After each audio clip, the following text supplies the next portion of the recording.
What's going on, guys, and welcome back to WWE Network and Chill, where every single week I, Graham G.S. and Matthews, break down all the content I watch on the WWE Network, except for Mondays when I talk about Total Bellas and Total Divas. Today we're talking Season 7, Episode 2 of Total Divas, as seen on the E! Network on Wednesday nights, entitled Dressed Like a Champ.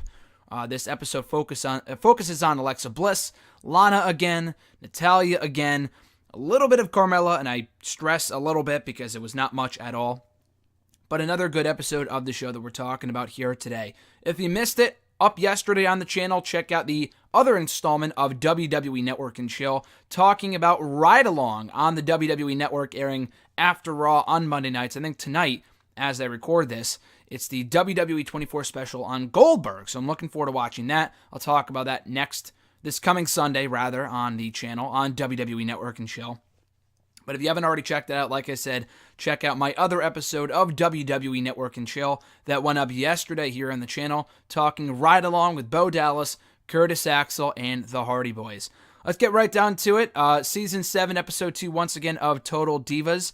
And I'll do it the same format that I did last week, where there's a lot of different stories going on.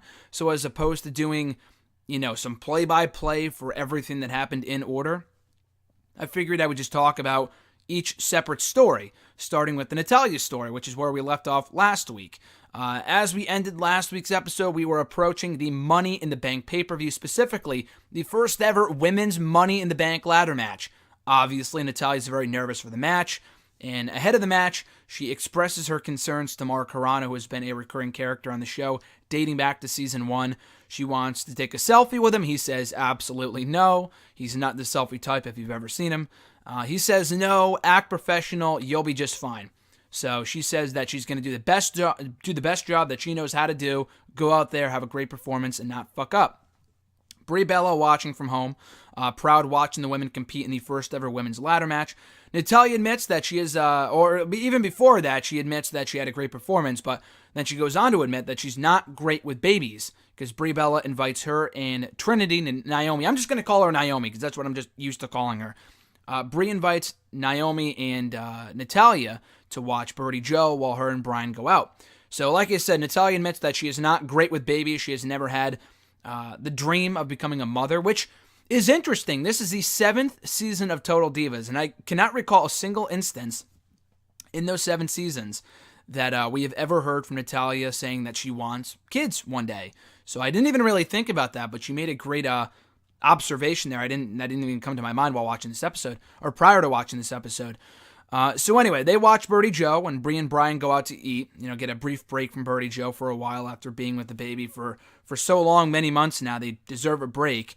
While they're out, obviously Brie's worried about Natalya and Naomi and Birdie Joe specifically, because they've been together for so long now with the baby that they're not really sure if they can take care of her. But they trust Naomi, they trust Natalya, so they don't really get too worried about it.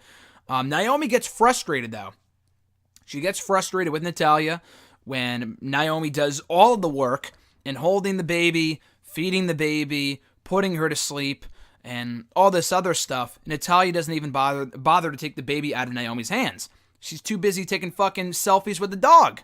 So then when Brie comes back, Naomi again gets frustrated when Natalya says, oh yeah, sure, we'll do it again. We did everything. We fed her. I love babies. She's a little angel, blah, blah, blah. And Naomi's like, what the fuck you talking about, sister? Like, you did not do anything. You didn't even want to hold the baby.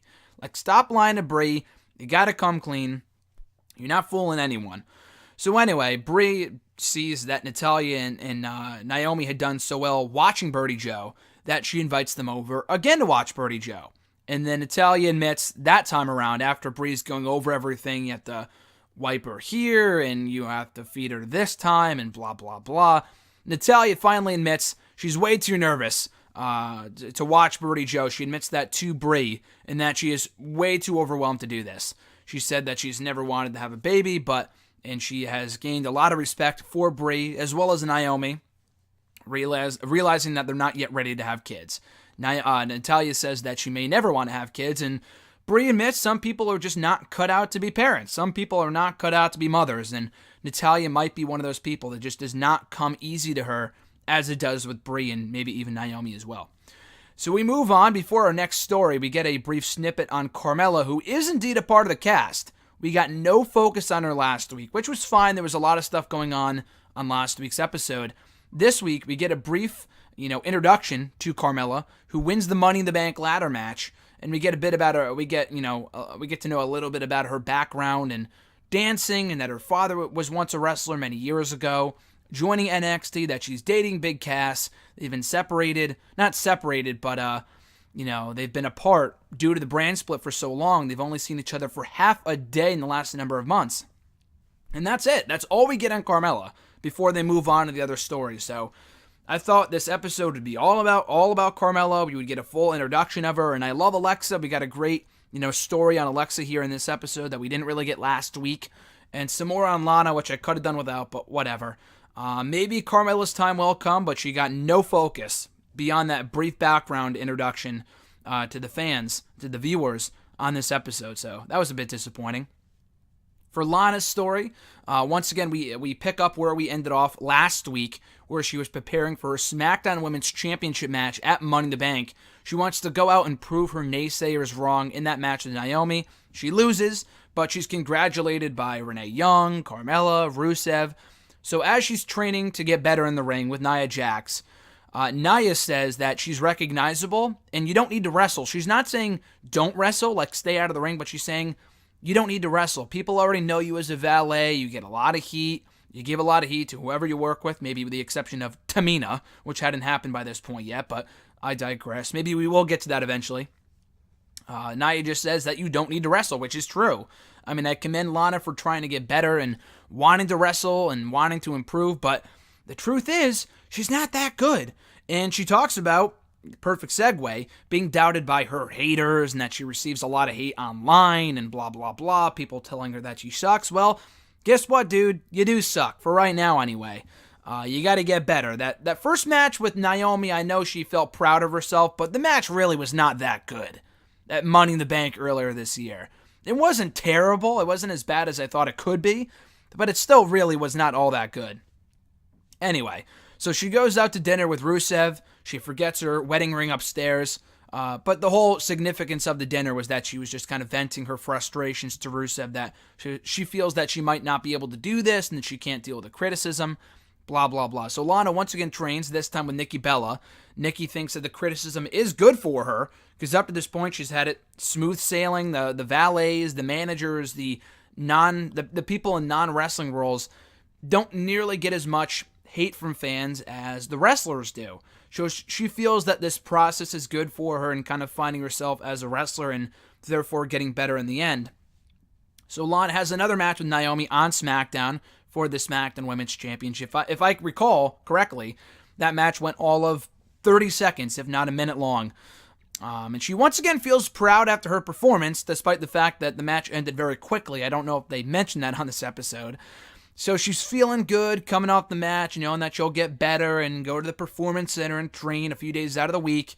So Mark Carrano, who I mentioned earlier, takes Lana aside, and that she says, and he tells her that she might not be, and he tells her, I'm sorry, not she tells her, he tells her that she might not be wrestling at all going forward, or even training at all, because that's not the direction they're going in. Obviously, this upsets Lana, and he's pretty harsh about it. He says, yeah, we're not really sure we want you to be a wrestler anymore, which should have been evident coming off the fucking 30-second squash at the hands of Naomi. I'm not sure why she wouldn't have not seen that coming, but she cries about it to Nikki. Boo-hoo, we move on.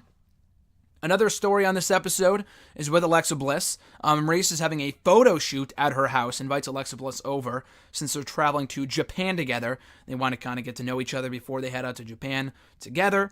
Maurice admits to Alexa that she needs to, quote-unquote, upgrade her look. She thinks she thinks that Alexa comes off too casual, too comfortable with her wear, and Alexa looks great no matter what, in my personal opinion. But she just thinks that she needs to start dressing like a champion. So when Alexa comes to TV a few days later, Maurice makes fun of her look. I don't really approve of that, and then Mark Carrano agrees to Alexa. After Alexa brought this to Mark Carrano's attention, like, Maurice has been saying I need to, upgrade my look, but I don't really feel like it's me. What do you think I should do? Carrano, I mean, I understand why he would say this. He's a corporate guy, but Carrano says that she should look like the face of the company Every time you're out in public, you need to represent this company. So Maurice has kind of an old school mindset where you need to dress like a champion all the time, which is fine, but that's not really natural for everybody. So Maurice goes shopping with Alexa and Nia while they're out in Japan. Nia hates seeing Alexa look uncomfortable and all these different dress-up fucking dresses and shit that Maurice puts her in. It does not scream Alexa at all. It does not fit Alexa's style whatsoever. Alexa is obviously uncomfortable, and she talks about suffering from an eating disorder twice. So being told what to wear and what to do kind of triggers those feelings once again from many years ago. So what kind of helps her realize, I guess would be a good word, what helps her realize that, this dress-up shit and this going shopping with Maurice thing isn't really working out is when she records a podcast with Lillian Garcia. And during said podcast, she talks about, her background and the eating disorder, and that she talks about it's all about how we see ourselves, not about how other people see us, which I think is a great message to send. So she said that on Lillian's podcast. We see her recording the podcast with Lillian. She gets very emotional talking about it, and she doesn't want to change who she is. So she talks to Maurice about it. Maurice agrees. They stay friends. She's very kind and friendly, nice about it. So Maurice takes no offense. She just thought that she should dress better, but she does not want to change who Alexa Bliss is. And that's it, guys. That's it for Season 7, Episode 2, Dressed Like a Champ episode of Total Divas. Of course, next Monday we're talking about Episode 3 of the show. I think coming up next week, I don't remember what was teased. Maybe, hopefully more with Carmella, because we got very little Carmella on this show, and none of her on the premiere episode, on the season premiere of Total Divas. So hopefully we get more of her going forward, because I need some more Carmella on Total Divas. Maurice is kind of a bitch. I like Maurice, but little less Maurice, more Carmella. Hopefully we get to see more of her in the upcoming episode. Time will tell. So that being said, folks, as always, thank you for checking out the show, listening to my review. I appreciate it. Be sure to like the video, drop a comment, share the video, and subscribe to the channel for more daily content. I'll be back on Sunday with another installment of WWE Network and Chill, reviewing the WWE 24 special of Goldberg, his journey back to WWE. So cannot wait to watch that tonight after Raw on the WWE Network.